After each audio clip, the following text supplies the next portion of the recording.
no bringing props. I have a heart somewhere. Welcome to Is It Canon? I am Tom, and that is Ann, and thank you all for being here. Ann, what are we doing? This is the first time we can say welcome, because every time after this will be welcome back, hopefully. So this is our maiden voyage, the first episode, volume 1, to put it in comic terms. How you doing? I'm doing great. I'm excited for this. Just talking about all things comics and learning from you. You're very new to comics. I'm extremely new. I really started my comic journey with VeeFriends Comics. I've seen a couple comics here and there, but I've never been a collector of them or anything. So I'm excited to learn a couple new terms, learn what it's really about, learn how to really read them, because I don't think you should read them like you read a book. I think there's a difference to it because of the art that comes with it and just the whole storytelling around it. So I'm excited to really dive into how to get the most out of them. Yeah, so I was super excited. Obviously, we've known each other for a bit now, and through the VeeFriends community. We were talking at Comic-Con, and we were both clearly passionate. I'm a long-term comic book collector. I've been doing it for years, and that was probably my 10th Comic-Con. But see, everyone who knows you or knows VeeFriends knows you and your passion for VeeFriends and content creation and all that. So we were just like, not enough people are talking about it, and VeeFriends is leaning heavy into it. So, that's kind of where the idea of this podcast came in. It's exciting because you're going to have the new comic book reader / collector perspective from you, the long-term comic book collector, and VeeFriend fan in me, and we can kind of have different perspectives. I think it'll be interesting because we cover both bases. I think I'm really excited about that. We finally learn more about these characters. Like, we've both been in VeeFriends for a while, but there's so much around these characters that we don't really know. So hearing origin stories is super exciting. And just, I think these comics really dive into the storytelling of VeeFriends and the lessons that these characters are supposed to teach, like what the whole concept around VeeFriend is in the first place. And that's really finally starting and taken off. And you see such a positive response, not just from people who are already in VeeFriends, but people new to VeeFriends, new to comics, really understanding what VeeFriends is trying to do. So I'm extremely excited to dive into the storytelling of VeeFriends finally. Yeah, for 4 years, a little over 4 years, VeeFriends has been around, right? And up until that point, everything has been like anything related to the characters has been like speculation, or Gary has said something, or like it's the logo, or the Harpic is cool because it's the only original character, and the motivated monster is the top character. Why? Because there's been no rhyme or reason, and yet when you relate it to cards, it's wild how different the values can be on resale value, which is obviously a big part of collecting, which is as far as comic books, that's where these aren't cards, because cards are basically a vehicle of collecting, but flipping, and it's all about monetary value or like personal love and connection. However, with comic books, when I say I'm a big collector, I am or had been, but I also was a big reader. I wasn't in it just to make money and flip. I learned the strategies, and that was purely out of like, I wanted to not keep spending a ton of money. So I bought enough and spent my own money for a while. And then eventually I learned a process to where my hobby of comic book collecting and reading, very important part, it funded itself, because I was able to figure out a formula of buying and then reselling after I read it. And I was like, the way I looked at it was not how can I make money? It was how can I read all of these top stories for free? And it got to that, and it still is. So we plan to cover all of that type of stuff in comic books in general, but really relating it to VeeFriends, which is a big like flip culture type of community. I like that you bring the point up of reading. I think because, like you said, VeeFriends is such a collecting and flipping still community that I think the actual reading part, there's still plenty of people who collected the last 7 comics and haven't read a single one. And I think that's part of podcast too, to really make people get excited about reading the comics and actually learning what they're trying to tell you.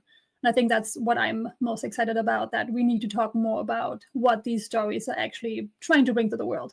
It's not just collecting another part of VeeFriends, it's actually finally learning what Gary is trying to teach us for like decades now. Right. It's applying real, it's like the traits we've been talking about, you know, the compassionate part of compassionate catfish, or the driven part of the driven, like they can apply the what's it, the word, you know, like we can apply the trait to the character in story form. You know, what makes the heart pick thoughtful? What makes the monster motivated? They can actually apply the trait, but by telling good stories. So, you know, there is a play, like it's still VeeFriends and it's still Gary, right? So there's these blind bags and chases and all of that to make it fun, but the stories have to be good for the comics to succeed. And, you know, they've made moves and really leaned into it with the Comic-Con presence and all of that. But really, the bringing on of DJ was the defining moment for me, which I'm not going to sit here and tell you I knew of DJ for years before he was. I didn't. But having learned, first off, talked to him many times, but having looked up what he's done, the dude knows comics.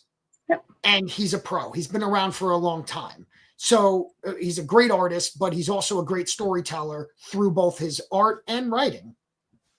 So like he has the reps, he has the years, the 10,000 hours, the whole thing that you would need in order to provide and know what you're doing. So bringing him on was the defining moment for me of like, they're taking this serious, and the moves they made since have been like spectacular. To back it up a little bit, like, we want to do this because the stories are important. And I feel like a lot of people are entering because they're VeeFriends fans, learning about comics, not comic book fans learning about VeeFriends. And we want to kind of switch that narrative. And we want to we want comic book people to find out about VeeFriends, but also VeeFriends community that we have known and grown close to over the last few years, to get into comic books, to not just look at this as a flip opportunity without opening any of them and reading. I think the DJ point, like you said, like just having DJ Annie, such a good just artist and storyteller, and just like has so much knowledge when it comes to the whole comics field, I think also helps with, like you said, all the things they're getting into, like the different cover artists and all that kind of stuff. DJ just knows a lot of the industry so well that he's just so well connected to connect now the whole VeeFriends department to the whole comic side. He's like that bridge they needed to make that happen. And I think it's just, and with his personality too, of just being like a really kind and honest, but also straight to the point person, I feel like it's the right mix for the comics to bring these traits to life in a positive way, but also honesty. Like some things you just have to hear to make a click in your head at some point. I think he does a really good job in the comics with that. So I'm excited to just seeing all the stories coming out over the next couple months and years. Yeah, his journey of what I know of it, and I can't wait to like find out more. I hope that we can get him on, you know, one of these episodes to really, because I have like a ton of questions I want to ask. Because, you know, what I do know of it is he was brought on because they wanted to like venture into comics, and you know he has been in comics, and they were like, I think the story is Andy, Gary, whoever who brought him in was thinking like, let's create a short comic, you know, a 6-panel or whatever it was, the early days when it was not physical comic books, like 1 or 2 a week. And he was like, no, we're going to do it every day. And really committing to that, and he live streams it. Right. And so as he's live streaming it, he's communicating with chat. So like we know from being streamers, like that's not easy, especially if you're doing something else. He's like the talent of drawing digitally and communicating, but he's also like narrating why he's doing what he's doing. And that's where, you know, it just shows his professionalism you know, and a master of his craft, is that he's like doing this art, and you'll see like he removes a line and changes that line. And it's stuff like that. It's like, why did you do that? That's the creative that I definitely don't have. You have, but in a different form of content creation. I don't know if you have, well, you do like the shoes, so you can draw and all that as well. You're artistic, but like Gary doesn't, nor has the patience. You know what I mean? And I don't think anyone else on that team could make that claim. So they like that position was so needed, and he was the perfect person for it because he seems so passionate about it. And that's what it really needs, because comics are not easy to make. And they're very, if you do make it, I feel it's very easy to make it bad or corny or just low quality just to get something out. The words, you write them down, they don't really mean anything. He's not doing that. So it's super exciting as a comic book fan for many years to see the dedication that the team has. I also like how they're really diving into it head on. Like, I think it started a little bit with DJ. They decided or made that choice to go also into comic books and really tell the actual stories of these characters, and not just, right now everything is like, they call it canon. Like, it's the real thing around everything that's in Gary's head that nobody still knows about is coming out.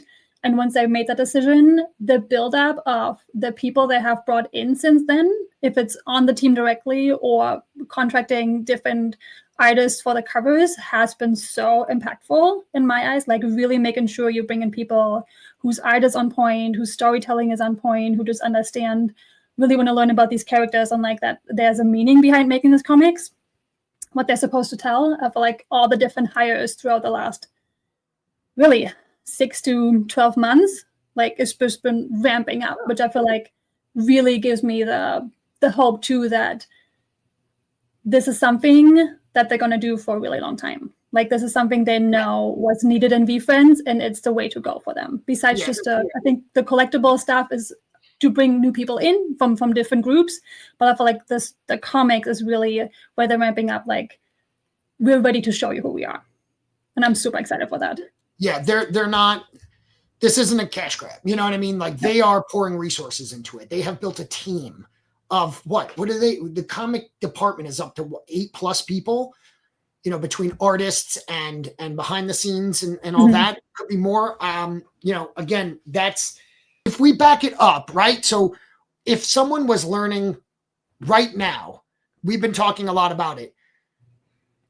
Tell me a little bit, like, what is the current state as of today, which we are recording this on October 24th?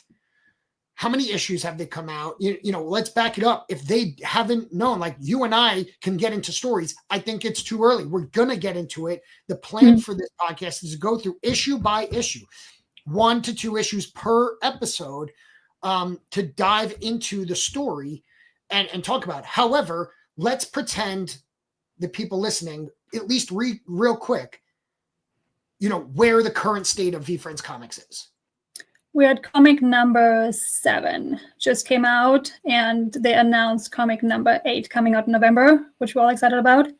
Do we have a date on the November, or just November? It's supposed to be around Gary's birthday. Which, if you're not a birthday person, what would you say is the number of his birthday? November 14th. Got it. You got that person?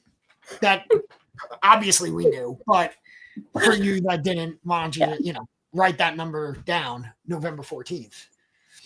I would say we're still very, very new and fresh in VeeFriends Comics. Most people, like you said, in VeeFriends itself, didn't really know comic culture at all. So they're just getting started to get to know what a comic is, how to really read it, how to dive into it. And the first issue was full size, and since then there have been smaller size ones. And we just got back to full-size ones, which I think a lot of people now really understand comics, because in a full-size comic, there's more storytelling that happens within the issue. And I think you really understand the character better. And also, I think because we are so new, some of the comics have been purely a story and a lesson, and some of them have been origin stories. And I think both is important, but draws in different people. I feel like origin stories is especially fun for like the hardcore VeeFriends community who like finally want to learn about them. And then the issues where it's mostly around just learning a lesson, I think is easier for somebody who's brand new into VeeFriends to dive into and just get it. What I like is that they don't really most of them don't play off of each other yet. Which means you can dive into comic 4 and understand it. You can dive into comic 7 and understand it, because they're not one after another. We could talk about 7 today and then 2 tomorrow, and you would totally understand it. Right. Yeah, it's like a TV show or like a sitcom, right? Like there might be themes that go over it, but some are serialized and some are self-contained. And we saw the most connected tissue with issue A, which came out free Walmart comic at Comic-Con, is a prequel to issue 1. And then the rest have basically been self-contained. Like Fearless Fairies in series in issue 2, but also in issue 3. And pops up here and there on other ones as well. But, there's some connective tissue to them. I don't know if they're like, do they live in the same universe? Do they not? Could these characters eventually interact with each other? We see side characters within them. But as Ann said, we're at 8 issues technically, because there's VeeFriends issue 1 through 7, and then there's issue A, which is that prequel. So there's been 8 issues released so far. As Ann mentioned, there was mini comics 2, 3, 4, and 6 are mini, and that's it. DJ has confirmed that issue 6 with the Viking is the last short form. And, the standard comic book is, I don't know the dimensions of the size, but it's a 32-page book, where the mini comics is more like 12. So obviously you could tell a better story, get more in depth of characterization. 12 pages. I mean, 12 pages of a standard size, just writing standard book. You can't tell anything in that. And still you can tell way more than you could when there's panels and you have to visualize it. You know what I mean? So you don't have to visualize because they do the art, but there's a word bubble per panel, and there's usually like 1 to 6 panels per page. So you can't put too much words in there, because then it crowds and it blocks the art. So you really can't get a really good story, but you can get a good start. And I think that the mini comics they put out in those issues are good starts, but they really need to utilize that page count to hook you in to want to read the follow-up. Now, VeeFriends fans are going to buy an issue 2 regardless if they read issue 1, because they're fans of VeeFriends. They want to support, but also there are people that are just going to be like, listen, you can't judge a comic series on a 12-page comic. You just can't. And even in comics outside of VeeFriends, Marvel, DC, Image, Dark Horse, any of the independent ones, like a typical run is what we call it, is like 4 to 6 issues. You need that room. Now they usually are released in a monthly platform, a monthly book. And so you have to, if you read it by the single issue, you have to wait a month to find out what happens next. But there's a self-contained story that should serve as a good, engaging story, but then leave you wanting to read the next one. And I feel like in 12 pages, it's even harder to do that. But so far, so good. I think it was smart of them, though. I think they knew that a lot of the VeeFriends community, who would be the first ones to dive into the comics, didn't have a clue about comics. So I feel like starting out with smaller issues where it's a faster read, so you kind of introduce people to comics, I think was a smart idea. And also doing comic 2 being an origin story, and a shocking one at that. And then comic number 3 being a more just story-led lesson kind of one. So to give them kind of the two, this is what it's going to look like. Sometimes there's going to be origin stories, and sometimes it's going to be just about a lesson that I need you to learn about. And I think it was a good intro to people who are just not into comics yet to get excited about it. At least that's how it was for me, like being new to comics. Right, because you've been a fan of these characters for a couple of years now. Now you get to see them actually do something other than be a pose on a card or on an NFT, and they don't move, right? So it's good to see like life and personality, because we might project a personality, but that doesn't mean that's what it is. But now these are canon. These are the official stories. All those like comics that were live streamed that DJ made for all those months, those aren't technically canon, right? These are the origin stories. So Is It Canon, the name of our podcast? Why did we name it that? Do you have an answer? I don't have an answer. I just know that it was a long way there, and a lot of very funny other ones to find a name for a podcast is not the easiest. Yeah, people have suggested very funny ones. Maybe we could even do a segment of the funniest ones moving forward. But, Is it canon? So canon's a term, if you don't know, that of like continuity, right? It's official continuity of a character. So, there are things called Elseworlds or other worlds stories where it's like, that's not the main line of continuity of a character, but this early into the VeeFriends comics, everything's going to be canon, where if it's in a comic book that's released, it's official, right? So if like Motivated Monster, we don't want to be spoilery, but like we now know who that was before they were the monster. We have a name to it. Like that's official. So, the rest of the stories, I mean, you could change it. Spider-Man has been a dozen different people, Batman, it's always Bruce Wayne, but like there are different variations of it and different, sidekicks. Robin has changed several times. Like it might change, but as of right now, we know who Motivated Monster is, before it was the Motivated Monster. We know it's not, a Dr. Frankenstein making a motivated monster. It wasn't created in a lab, right? So, so that's a little bit of a spoiler, but hopefully not too much. I know you're dying to talk about issue 5. It's so bad. I also like that with one of the recent drops in VeeFriends, which wasn't a comic, which was a sticker release, they had announced that some of the items that are part of the characters in the stickers are part of the canon. So I'm going to be interested to see how much of the canon part of VeeFriends is going to show up in other parts of it too. Like there's going to be a lot of like speculations throughout. Was that always the plan? Is things changing over time? I think that's part of the podcast name too. Like what is real and what wasn't our imagination for so long. We just made up because that's what we wanted the character to be. Right. Yeah, it's going to be fun because they have 4 years of like seeds they've planted and they can change it. They can, anything that's been said about any of them up until this point could have just been like, oh, that was true at the time, but it's not canon. So, what happened in issue 2 when we get to that episode, so many questions, to be honest, because, but that official, like we will never look at Bad Intentions the same because we now know the root. Yep. Because it's canon. So that's the thought behind the name.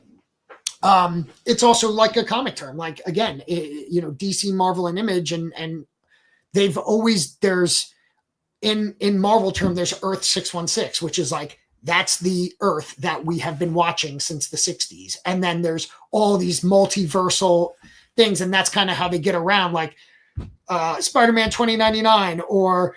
There's the Ultimate Universe where there's another Peter Parker, but that's not the Peter Parker that in Standard. So like, I'm just relating it to that because, and then there's crossovers, right? You just learn like they're both Peter Parker, but they're different because, Mary Jane comes in at a different time.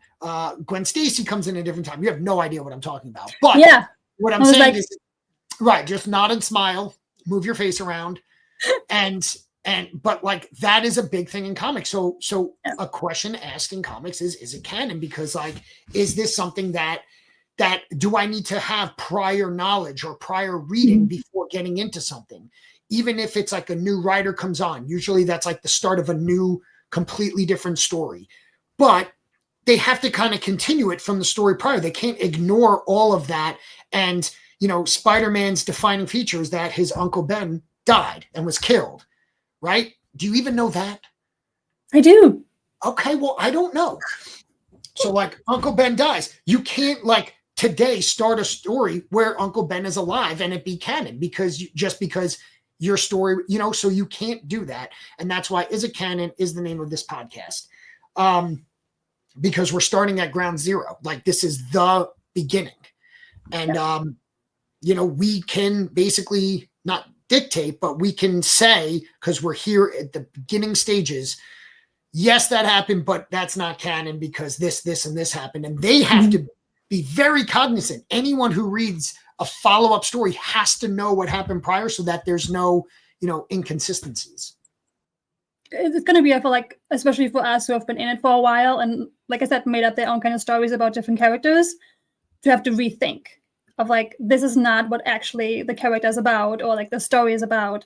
Like, you have to reshift your whole thinking about some of these characters. And like VeeFriend says to themselves, like, there's going to be character maxis that are going to think very different about their own character all of a sudden, or characters that weren't as well known all of a sudden become fan favorites because the story makes so much sense all of a sudden. Just things you've never thought about, like comic number 2 Bad Intentions was just like mind-blowing. Right. Yeah. So it's going to be a lot of fun to learn. We have some creative, fun ideas to come up with on a bi-weekly basis, or however frequent we put these out. We plan to have guests. We plan to do segments. Part of it will be talking about the comics. Part of it will just be us talking as fans of the IP and getting to know us a little bit better and our opinions and who's wrong in their opinions and hot takes and all of that. So this is a lot of fun. I'm really excited. We're going to let you believe that you're right in something. I think we also want to, that's another thing. Like, we're just going to talk over each other. Yeah. I think at some point we also want to bring in just other community member or people new to VeeFriends and just answer their questions too as we go along, and just make sure that we get kind of a feeling of like, how do people feel about these comics besides just the two of us who are like super into it? How can we help others understand them better, get into like VeeFriends comic, even collecting the part of it, maybe even talk grading, all that kind of stuff. That there's so many parts to comics that, again, like somebody like me just is complete. I've never graded a comic. Like, all this stuff is completely new to me. So I'm excited. I think one of the things I already learned from you that I've now been telling everybody, now I feel like I know stuff, was how to read a comic. Like, you told me at Comic-Con, don't read it like a book, take in the panel first, and then read what's in the bubbles. Like, you have to completely change your mind of like how you take this in, because the art plays just as much an importance in the storytelling as the text does. And I think I went through them just like reading a book. And then you get to the end, it's like, okay, I did it. And then you have to do it again because like you didn't really get it. I think you have to take in the art. It's just as important as what is said in the panels. I think that's already the first thing I've learned from you that I know tell everybody else. Yeah, I think that it's super, and it took me a long time, right, to learn that, because I would read the text only because I'm used to that my whole life, right? And then I'll be like, wait, he said this, but when did that happen? And then you go back and it's there in the art, but I just skipped over it because I just wanted to read it. Read it slowly and look at the panel, read the text, look at the panel again, because you'll look at the panel to get a sense of like what's going on. Then you read it and you're getting more context about what's happening in there. And then you look back to be like, oh, right, he said this, she said that, and then there it is. And then you go to the next one. And sometimes like the word bubble will start in this corner and then like continue down here. And that's dictating you and telling you where to go. Sometimes when you open it up, you read one page and then read the other page. That's usually, and that's how our brains work.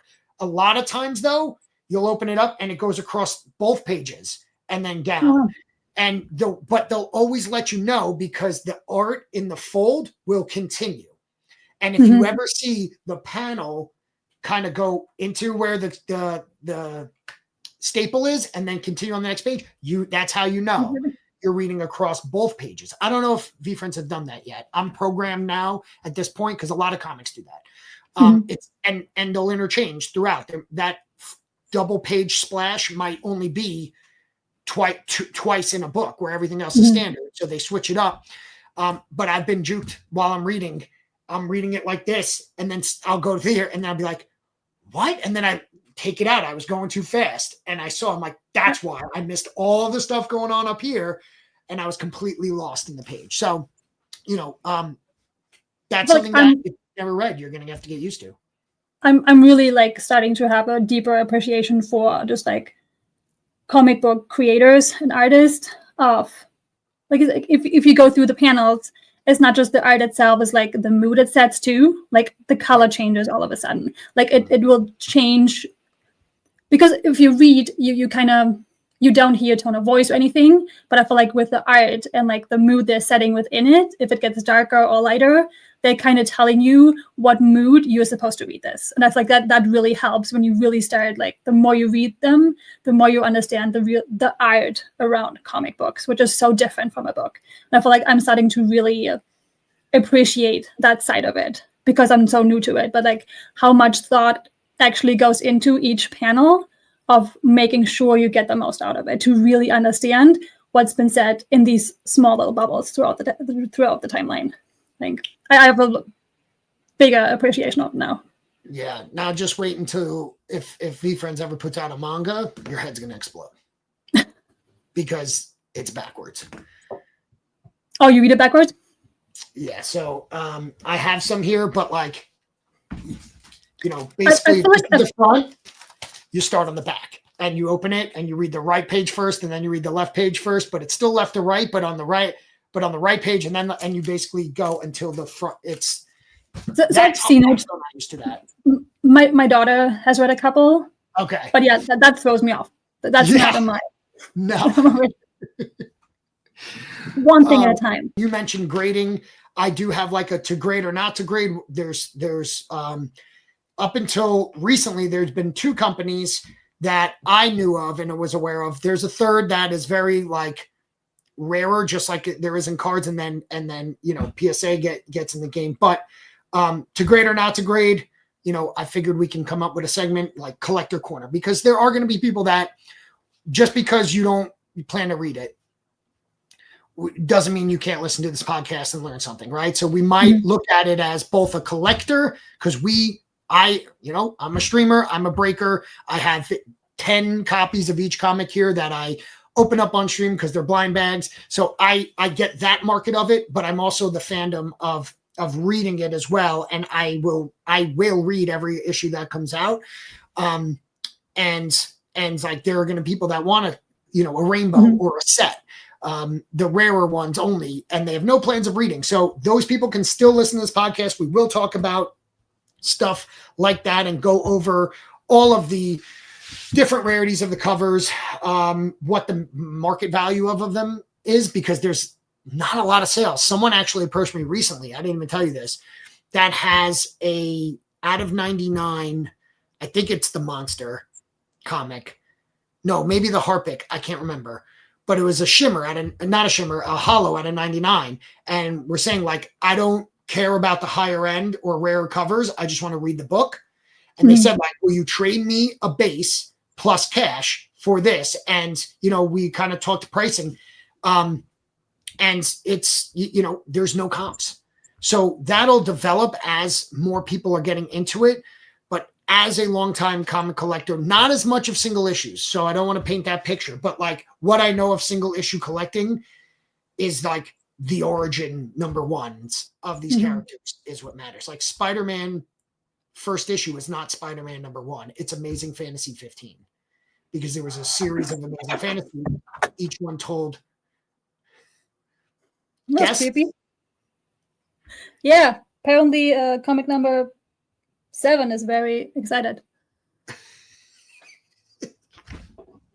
Creepy at all. Oh my God. Who did that? It just fell on me. I could have sworn I saw like a hand reach over and grab something, and that's why You're freaking me out. It's literally a wall behind me. There's nothing. There's a closet next to me. And a reflection in that TV. What are you talking about? Who's there? It's fine. We're all fine.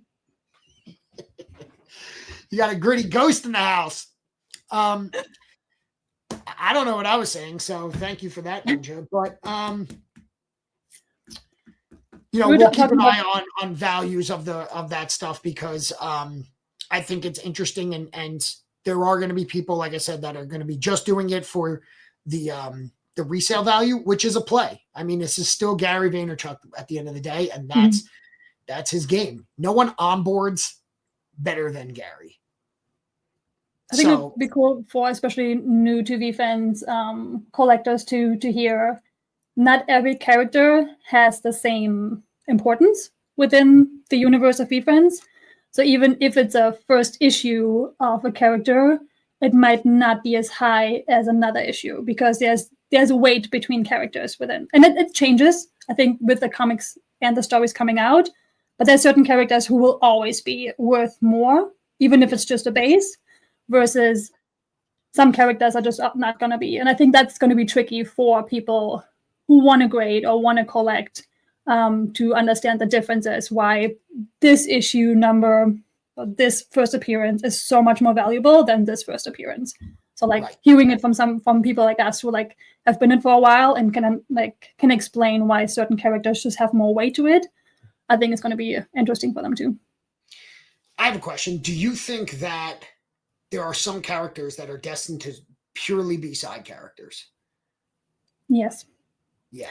You mean they're never going to have their own comic? Correct. And always just Yes. How do you make You're Gonna Die Fly was in an issue. I don't remember which one. It might have even been Motivated Monster. Can you see a compelling? I mean, I guess so. You can personify anything to be still a fly lives, 3 days or whatever it is.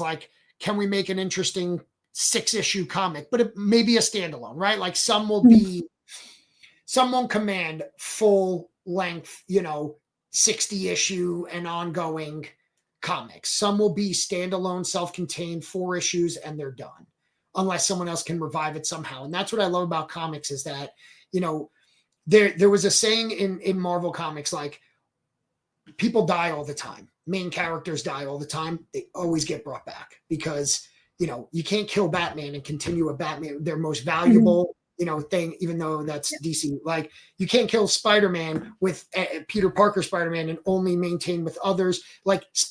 Peter Parker can't stay away from it. So there was a saying that the only 2 characters that stay dead are Uncle Ben and Bucky Barnes. And then in the 2000s, or I think it was, Ed Brubaker brought back Bucky Barnes, who is, I know you have no idea what I'm talking about, but Captain America's best friend as a kid died when they were in the war. And then he got brought back. He was revived and he is the Winter Soldier, right? So spoiler alert, I was just about to read it. No, you would, because if I actually am sending you comics, that's one of the coolest way to bring someone back, by the way. So they brought him back. So Uncle Ben still dead. Where was I going with that? I have no idea. So some are ongoing and some might just be self-contained, that's it. But Bucky was done for decades, I think. And then someone was I can do this and did it flawlessly. So there could be a revival someday, but I just, 200 something characters, even if we're 20 years from now, do I think everyone can command its own origin story, comic book run? I don't know. I don't know if every character will actually get an origin story. I think some of them will just be a main character in a lesson, comic number 3 with a decisive attack wasn't an origin story. Maybe it's never going to get one, and it's just going to be the main character leading somebody through a lesson they have to learn. So I can see that especially for some of the characters. Like you said, we have 250 plus characters to go through. It's not like a Marvel or something where you have what? How many characters do they have? 20? Sure. Okay.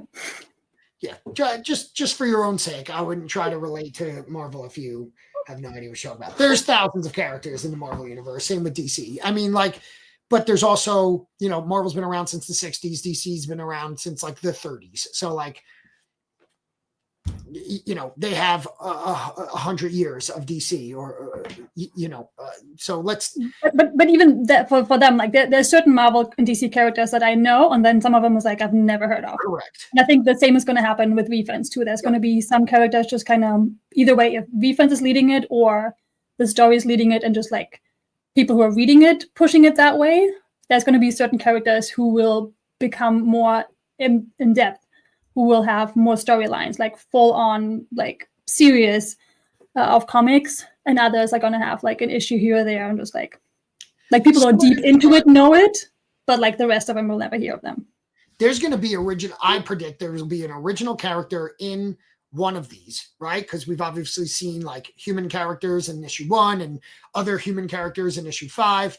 And there's going to be an original character that pops off as a side character in the comics that becomes more popular than most of the actual VeeFriends characters that we know. You know, like issue 7 with the ninja, there's a lot of human characters, right? So, and we've learned, you know, again, no spoilers yet until the episode, but, you know, there's iterations of the ninja already in issue 1. So, you know, there's going to be a side character somewhere that might get their own series. Eventually it's going to happen. I know it. There's going to be a side character that becomes a fan favorite and isn't one of the 283 original characters in the VeeFriends that will get its own comic series. It's going to be interesting to see. We both have favorite characters. Which of our characters gets the first comic? And like, which one gets the first origin story? We know issue 8 is Kind Warrior. No. We don't know that. We know Kind Warrior coming. So the things we've seen at Comic-Con of future artists and covers, it looks like issue 8 is going to be Gary B, which lines up with the comic coming out at Gary's birthday, and comic number 9 is supposed to be Kind Warrior. And there's a potential other thing that we saw during a live that number 10 might be the monkey. Oh, interesting. I did not know. Monkey. That's interesting. So one of the questions I had written down was what are our predictions of 10, 11, 12? You know, we can go into that. We think what do you know what was said to lead us towards monkey?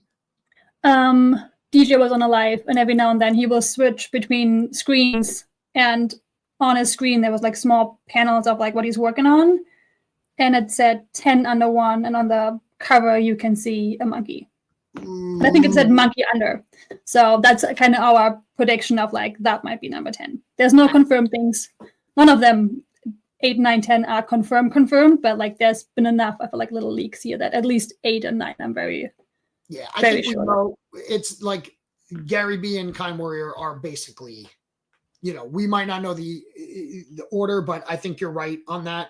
I forgot about the Gary B, but like there's heavy evidence. That is like a little indication. That's kind of fun.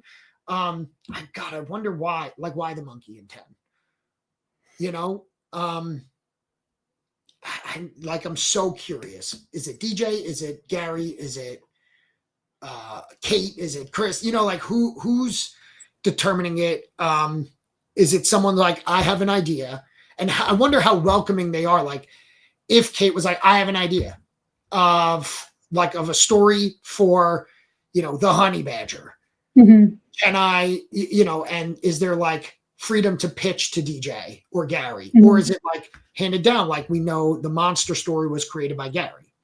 And, you know, the fairy bad intention story was Gary's idea that DJ brought to life. You know what I mean? I'm curious to know. That's just an interesting fact that I hope we can get answered.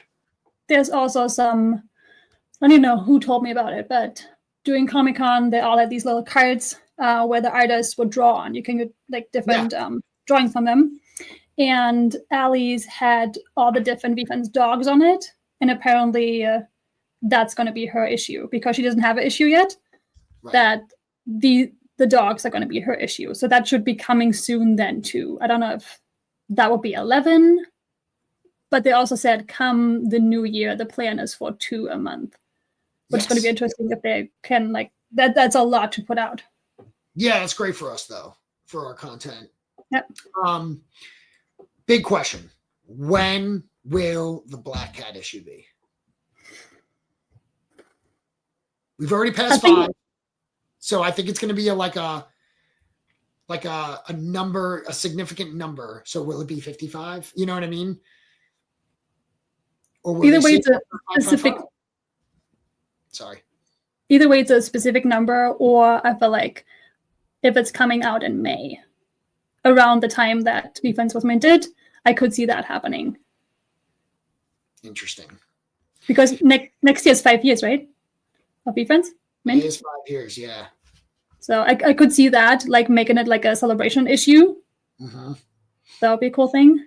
But that would come out at the same time as Tops, and I don't know if they want to clash too many things. That's true. And I mean, but they did that with like the PSA magazine. They did that with, there was a lot of things in May. But May was a landmark month for VeeFriends, with all the stuff they had going on.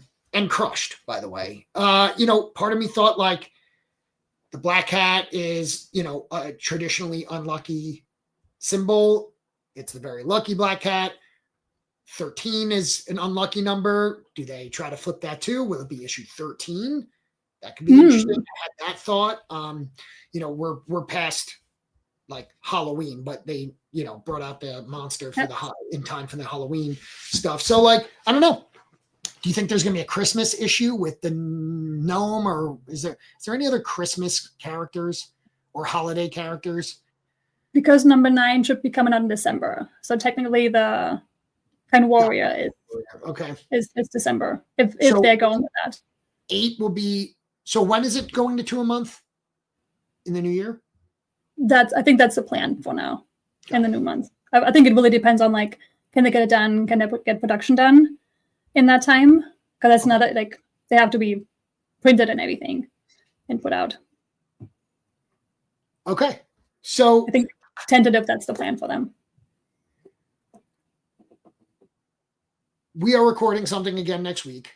We will plan to try to do this every other week or so, right? Yep. Or at least release them. Did I lose you? Okay. Nope. You freeze framed for a second. I was like, no. It's just my face. It's just my face. Your face. I am going to think you're freeze framed, I think, a lot. Yeah. So that'll be, we'll make that a thing on here. The plan is to have guests on. Or is that just her face? Yeah, that's it's just my face. I'm German. Get used to it. Move it around a little. Stop using that excuse. The plan is to have guests on most episodes to talk about comics, to just deep dive into and getting their knowledge from it. Yeah. If it's somebody who works on them or who works in comics in general, or somebody who's also into comics, to just get a good array of other people. So I don't just have to listen to this guy all the time. We might have to put the guest in the middle between the two of us just to make sure. Yeah, you could have said that and without that part, and they would have gotten the gist there. Thanks, Anne. I have a question for you. Yes. Someone tuning in for the first time. What are 3 words to describe this podcast? Well, first off, if they're first time and they're still listening at this point, like, awesome. Thank you, because I didn't think that would be the case. So 3 words or like 3. So just 1-word answers, 3 1-word answers. Educational, entertainment. It's kind of like related, but I would say hopefully fun. Or funny is my goal. Yep. How about you, Anne? Well, you just took the words out of my mouth. But yeah, I have the same hope. Like, and I'm going to do phrases because Good. Change it up. Yeah, I want it to be educational in a way that it's not boring. Like, I hate when people just like tell you this is what it is. Like that's like explain it to me that it makes sense. Like I hate when people just like this is what it is. It was like explain it to me that it makes sense to me, that I can apply it to myself and how to use it, make it useful for me, that it was value to me to listen to it.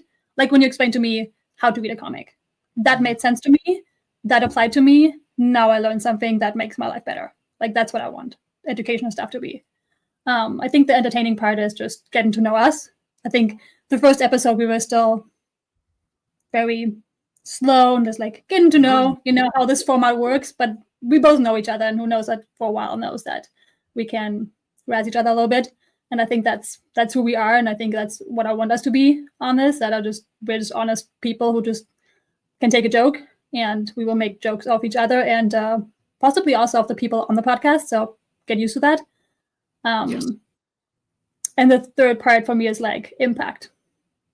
I want to make a change in comic culture and comics within VeeFriends. I don't like people just collecting, putting it on the shelf. I want them to actually use what it's supposed to teach. Like otherwise it's useless for me. If you just buy it, and like that's how it is for me. If you just put it on the shelf and you don't take anything out of it, that's not what these stories for me were supposed to do. Well, that's the last time that I'm going to ask you to answer the question you asked me, because your answer was better than mine, and how I. That's how the podcast is going to go. So, last time. Any other questions? Ooh, I have a Spitfire. Who would win in a fight, but slightly wrong? And it's going to go more into like old school comics.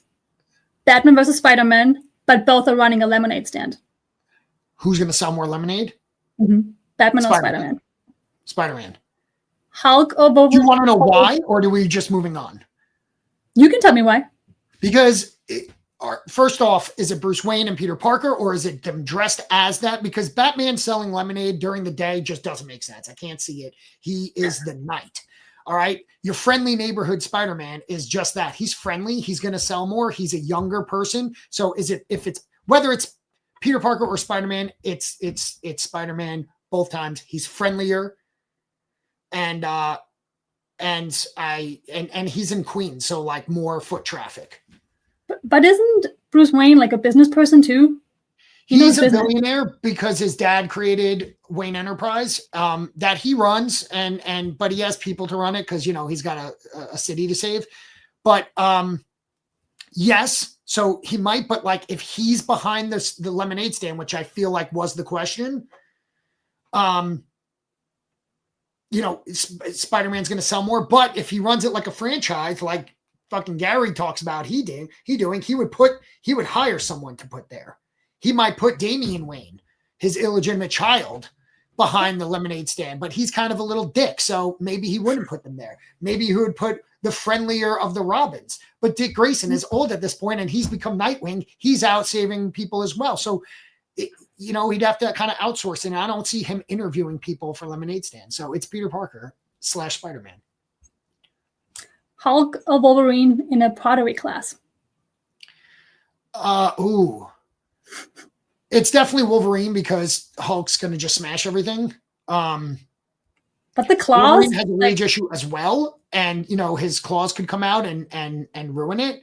But there's no question Hulk can't handle that. Last one. Wonder Woman or Catwoman in a dance-off? I'm going to say Catwoman. Only because she's soft on her feet, right? She like breaks in. She's a cat burglar, right? So she's getting in. She's sneaking into places. She's quieter. I feel like she's swifter. Where Wonder Woman, first off, is like 6 foot plus tall. She's stepping on people's feet. If she's dancing with someone, she's a warrior. She's coordinated, but not in that way. Makes sense. Good questions. Bring that shit every time because that was so much fun. And I really liked that you kept universes the same. You didn't say like Wonder Woman and, Mary Jane. Like you kept DC, 2 DC characters, 2 Marvel characters, and you probably didn't even know you did that. Totally on purpose. I totally knew that. If you would ask me right now which of these characters is a Marvel versus DC, you couldn't do it. I couldn't even tell you. I'm learning though. That's you're going to learn something. Useful information? No.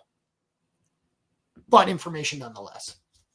I had an idea. I'll think of a VeeFriends character and you try to guess the VeeFriends character by asking yes or no questions to like limit it down. You pick a character and I have to ask a question to get to that character? Yeah, so you can ask yes or no questions. Got it, go. Is it an animal? Yes. Is it a small animal? Yes. Does it have 4 feet? Yes. There's so many animals on VeeFriends. And small is so relative. Is it one of the cats? No. Good question. Is it one of the dogs? No. Good question. Can it fly? Nope. Good question. Gosh, there's so many. trying to like think of all of them. Does it have fur? No, good question. Does it live on a farm? No. Would I find it in a zoo? You could. I wouldn't call it a traditional zoo animal, but you could. Does it live You're in the not water? going to the zoo to see this animal. Let's put it that way too. Does it live in the water? No. Is it a crustacean, whatever that's called? Crustacean? Yes, that one. Ruminant? Is it a crustacean? No, it is not a crustacean. Is it one of the beetles? Bugs? Not a beetle. Think broader. Is it the duck? That's not No. shit. No, they can fly. Ducks can fly. Gosh, there's so many animals. Then start narrowing it down. I'm trying. I'm thinking of zoos and what I wouldn't see there. And then I would back off zoo. I know. Like I'm thinking of like zoo and like crossing out all of those animals. Well, I wouldn't cross it off because it can be there, but like you're not seeing the giraffe. Like you go to a zoo to see a giraffe. You're not going to a zoo to see this animal, but it can be there. And it's not on the farm, and it doesn't have fur. No. Non-furry animals. There's lots of them. I don't even have like the slightest clue. Non-furry animals. What other types of animals are there? You asked if it has fur, so it's basically asking, is it a mammal, right? You asked if it's in the water, basically asking, is it sea life or fish? What are other categories? Do I look like I was good at biology? You were asking about beetles. What's the type of animal? It is not a bug. So that didn't bring you closer, but it did eliminate a lot of them. Yeah, it does not help me at all. Now you don't have to wonder, is it the termite, right? You don't have to wonder if it's the spider. Even though spiders are not insects, they're arachnids. It cannot fly, so it's not in the air, it's not in the water. It's somewhere on land. It's smaller, non-furry. The old? No. I don't even know where they live. I don't think they're in the water. They live in water, so that's kind of wrong, but you're not on the right track. What's close to the Ohm? What does an Ohm look like? I'm thinking of poker right now. I'm sorry. Poker, you do not look like an Ohm. All I can think of is shitty characters. I think of Sneaker Dad, but yes. There's no other Ohm character. It's not the blobfish because the blobfish lives in the water.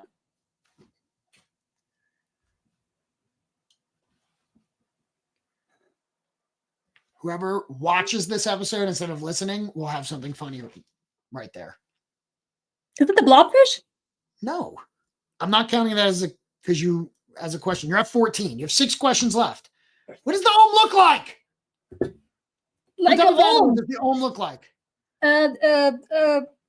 Gosh, I shouldn't need to know this. I should know this. Axolotl. We don't have an axolotl in. Okay. Think of a more basic term for what the Ohm looks like.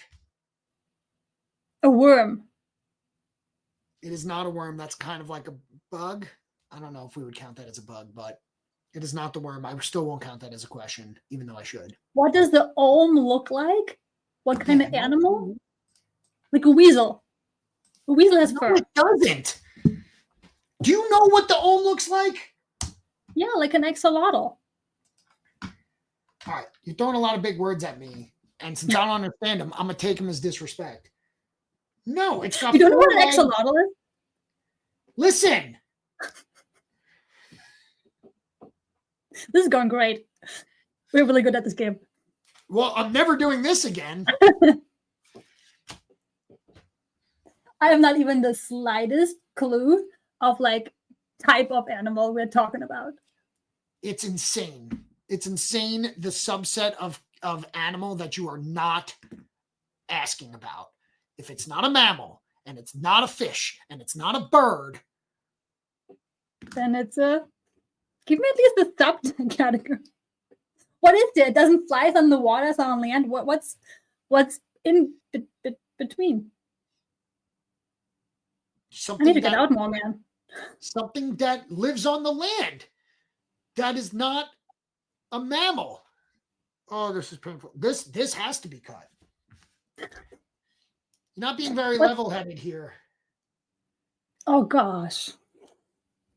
Freaking lizard. It looks like a fucking lizard. I'm looking at the ohm. It looks like a lizard. Yes, in the water, but it's got 4 legs and a tail and is like, no, it's not the level-headed lizard, but The iguana.